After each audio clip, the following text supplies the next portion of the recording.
तो हम क्या करें?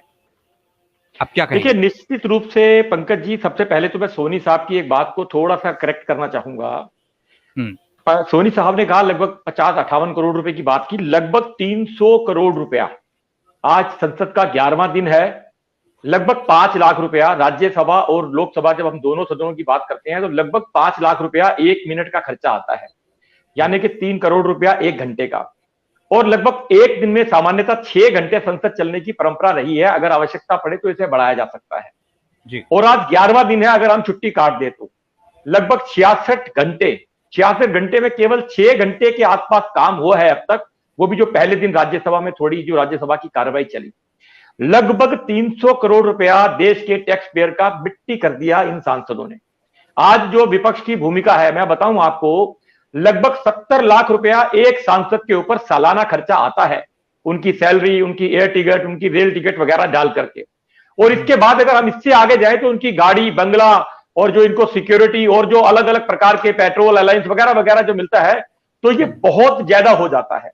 ये टैक्स पेयर का पैसा है। और मैं ये पूछना चाहता हूं, क्या कोई एक भी सांसद इसमें से बोलेगा कि इतने घंटे मैंने काम नहीं किया इसलिए मुझे सैलरी ना दी जाए?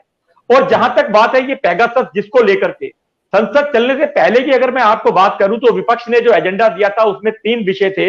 उसके अंदर किसान आंदोलन, कोरोना की त्रासदी और बढ़ती महंगाई, इन 3 विषयों के ऊपर बहस चलने की बात थी। आइए बैठिए, बहस करिए। और जहां तक बात है पेगासस की, पेगासस क्या है? मेरे को एक बात समझ में नहीं आती। एक विदेशी मीडिया के 2, 4, 5, 10 अखबारों में खबर आई, उसकी ग्राउंड के ऊपर आप चाहते हैं कि इसकी जांच हो जाए। आइए ना, बहस करते हैं, बात करते हैं। बात करने से कौन मना कर रहा है?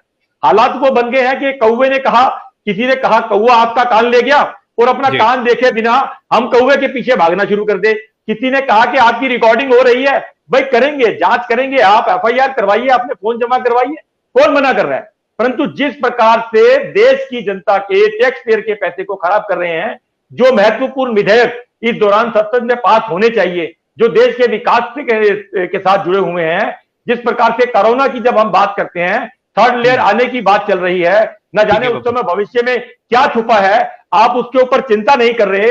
अंदर बैठ करके आप पेगासस पे शोर मचाते हैं, बाहर आप ट्रैक्टर ले जाकर के किसानों के बीच में खड़े हो जाते हैं कि हम आपकी बात रखना चाहते हैं, सरकार हमें अंदर बोलने नहीं दे रही। देश को भी दिग्भ्रमित कर रहे हैं, जनता को भी मायूस कर रहे हैं, और संसद में भी अपना उपहास उठाते हैं।